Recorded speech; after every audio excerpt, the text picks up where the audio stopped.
Friends, अब हम लोग स्टार्ट करते हैं अपने सरफेस इंटीग्रल का न्यूमेरिकल कैसे ये प्रॉब्लम सॉल्व करते हैं। तो फ्रेंड्स, मैं आपको बता दूं, ये जो क्वेश्चन जो प्रॉब्लम आपको दिख रहा है, इस टाइप के क्वेश्चंस आईआईटी जैम में भी आते हैं और अगर आप बीएससी डिग्री में हैं तो भी आपको इस टाइप के क्वेश्चन पूछा जाता है। तो ये क्वेश्चन बहुत इंपॉर्टेंट है, आपको प्रैक्टिस करना और कॉन्सेप्ट क्लियर करना है, तो आपसे कोई भी क्वेश्चन छूटने वाला नहीं है।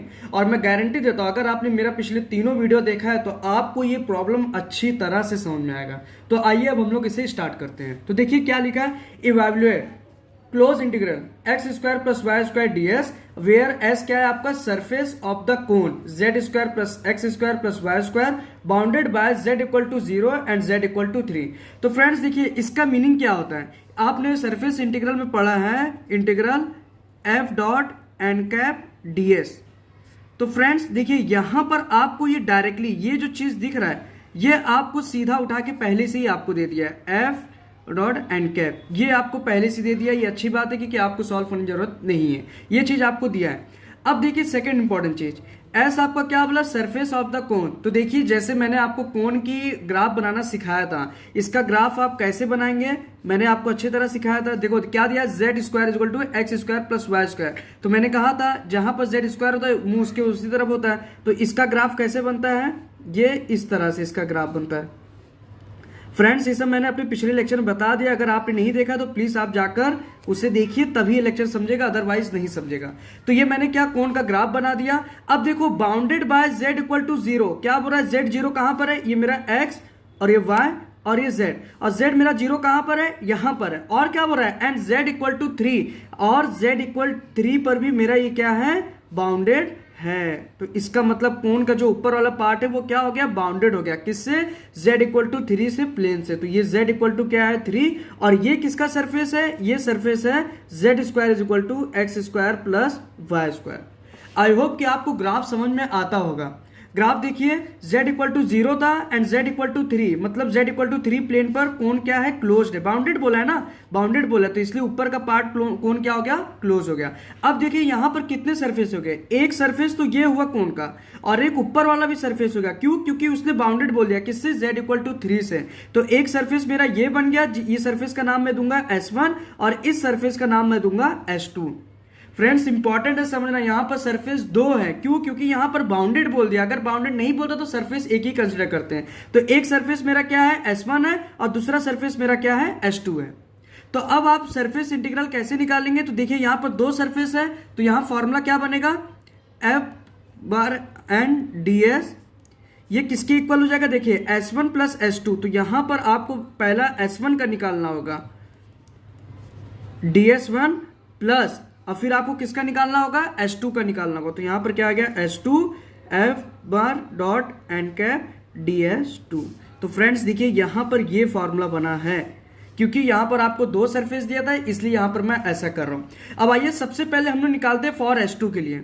सबसे पहले हम लोग S2, जो S2 का सरफेस है उसका हम लोग सरफेस इंटीग्रल निकाल लेते हैं। तो आप देखिए S2 निकालने के लिए हम लोग किसका निकालेंगे, S2 का निकालेंगे। तो मुझे क्या निकालना है, S2 f dot n cap ds2। Okay friends, अब देखिए यहां पर, अब यहां पर क्या है, एन कैप है, और एन मेरा क्या होता है, यूनिट वेक्टर होता है, यूनिट नॉर्मल होता है। अब देखिए ये जो सरफेस है इसका यूनिट नॉर्मल क्या होगा, यही तो होगा ना, इसका यूनिट नॉर्मल क्या होगा, ये होगा नॉर्मल द परपेंडिकुलर। तो परपेंडिकुलर इसके यूनिट वेक्टर क्या होंगे, यही होंगे। और देखिए यहां पर क्या है, z, और z क्या होता है, k कैप होता है। तो यहां पर आप क्लियरली देख सकते हैं जो आपका n यूनिट वेक्टर होगा वो किसके इक्वल होगा, k कैप के इक्वल होगा।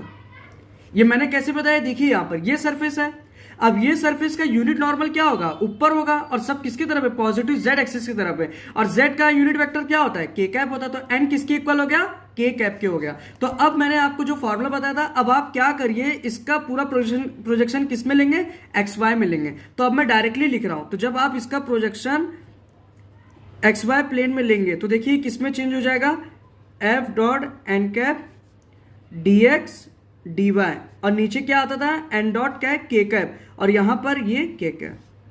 तो फ्रेंड्स आपको ये समझ में आएगा मैंने कैसे लिखा, प्रोजेक्शन मैंने कहां लिया है, एक्स वाई प्लेन में लिया है, एक्स वाई प्लेन में लिया है, इसलिए dx dy upon n dot k cap. अब देखिए, अब जरा ध्यान से देखिए, यहां पर क्या दिया है, एन डॉट के कैप। अब देखिए एन कैप किसके इक्वल है, के कैप के है, तो के कैप डॉट के कैप करेंगे तो क्या आएगा, आपको इसकी वैल्यू क्या देगी, 1 ही देगी। अब हम लोग इसको सॉल्व करते हैं। तो देखिए dx dy, और ये आपको क्या दे रखा है, ये आपको क्या दे रखा है, x square plus y square. तो बस यही चीज मैं डायरेक्टली यहां पर पुट करता हूं। तो यहां पर क्या आएगा, x square plus y square, और ये क्या हो जाएगा, dx dy। क्लियर हुआ फ्रेंड्स, आपको क्या देगा, dx dy। अब देखिए फ्रेंड्स, मैंने आपको अपने लेक्चर में बताया था जब भी इस टाइप का, अब देखो dx dy, तो यहां पर मैं डबल इंटीग्रेशन लगा सकता हूं।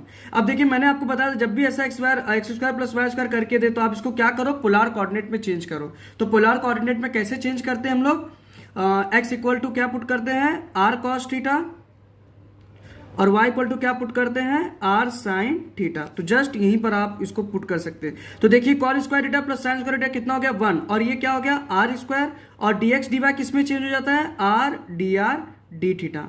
अब यहां पर आपको ये चेक करना है कि r की लिमिट क्या होगी, थीटा की लिमिट क्या होगी। तो वो समझने के लिए देखिए, अब यहां पर देखिए x square plus y square कितना दिया, जेड स्क्वायर दिया, और जेड स्क्वायर की वैल्यू, और z स्क्वायर की वैल्यू कितना है, z इक्वल टू 3 है। तो 3 आप पुट करेंगे तो यहाँ पर रेडियस कितना हो गया, इसका मतलब रेडियस z कितना दिया हुआ है, 3 दिया हुआ है, तो रेडियस कितना हो गया इधर पे, 3 हो गया, रेडियस कितना हो गया, 3। तो आपकी जो r की लिमिट है, r की जो लिमिट है वो कहाँ जाएगा, 0 से 3 पर जाएगा। तो ये कहाँ चला गया, 0 से 3, और थीटा आपका क्या जाएगा, 0 से 2 पाई। फ्रेंड्स ये आपको समझा, ये सर्कल बन गया, तो वो थीटा कितना जाएगा, 0 से पूरा 2 पाई जाएगा। अब इसको सॉल्व करिए आप अच्छे से। तो ये क्या हो गया, 0 से 2 पाई, और ये 0 से 3, और r इंटू ये कितना हो गया, r cube dr d theta. अब आप इसको सॉल्व करना अच्छी तरह आपको आता है। देखिए अब कॉन्सेप्ट मैंने बता दिया, बाकी आप 12th में सीखे हैं। तो r क्यूब का इंटीग्रेशन क्या होगा, r⁴/4, और लिमिट पुट कर दीजिए 0 से 3, और ये कितना हो गया, d थीटा हो गया। इसको और अच्छे से सॉल्व करिए। तो 0 से 2 पाई, 3 पुट कीजिए, कितना होगा ये, 3⁴/4, और 0 का 0 हो जाएगा। तो ये कितना हो गया, d थीटा हो गया। तो फ्रेंड्स आपको समझ में आता होगा। देखो कैलकुलेशन आपको करना है, इसमें आपको ही ध्यान देना है। तो 3⁴/4, और ये कितना हो गया, थीटा हो गया, और लिमिट पर पुट कर देंगे 0 से 2 पाई। तो इसका आंसर कितना आ जाएगा, 3⁴ 2 पाई/4। तो देखिए कैलकुलेशन मिस्टेक में भी नहीं है, लेकिन अगर हो भी गया तो ये आप लोगों को आता है। बट मेरा कॉन्सेप्ट ये था कि यहाँ पर आपको ये बताना कैसे कन्वर्ट चेंज करते हैं। तो आप इसका मे भी आंसर देख लेना। तो S2, तो आप लोगों को S2 का सरफेस इंटीग्रल की वैल्यू क्या मिल गई, आपको S2 का सरफेस इंटीग्रल की वैल्यू मिली 2 पाई 3⁴/4। अब उसी तरह हम लोग क्या निकालेंगे फ्रेंड्स, अब हम लोग इसी तरह निकालेंगे S1 को निकालेंगे। ओके फ्रेंड, अब हम लोग निकालेंगे फॉर S1 की सरफेस के लिए हम लोग सरफेस इंटीग्रल निकालेंगे। तो आपको सरफेस S1 देखिए। अब यहाँ पर S1 देखिए, S1 के लिए कौन सा सरफेस है, ये वाला सरफेस है, और इस सरफेस की इक्वेशन क्या है, z² x² प्लस y²। तो अगर आप यहाँ पर देखेंगे जो इसका एन कैप होगा वो सब कहाँ होंगे, नीचे की ओर होंगे, और वो क्या होंगे, नेगेटिव z एक्सिस होंगे। इसीलिए अब यहाँ पर हम लोग S1 निकालते हैं। क्या निकाल, फॉर्मूला देखिए क्या है, dx dy, प्रोजेक्शन कहाँ लिया मैंने, xy प्लेन में ही लिया है। अब यहाँ पर देखिए इसमें सरफेस क्या था, S इक्वल टू मुझे क्या मिला है, x² प्लस y²। तो देखिए n cap negative x axis था, इसलिए मैं क्या करूंगा, z को इस तरह भेज दूंगा। तो ये मेरा क्या मिल गया, z², ये मेरा z मिल गया। अब यहां से एन कैप कैसे निकलेगा, एन कैप का मैंने बताया था ∂S/mod(⁻)। तो ये कैसे निकालते हैं, अब मैंने आपको अपने पिछले लेक्चर में बता चुका है। तो x का डेरिवेटिव क्या हो जाएगा, 2xi, y² क्या होगा 2yj, और ये -2j k कैप। और इसका क्या निकालना है, मॉड्यूलस वैल्यू इसका निकालना है। तो मॉड्यूलस वैल्यू क्या आएगा, 4x² plus 4y² and 4z²।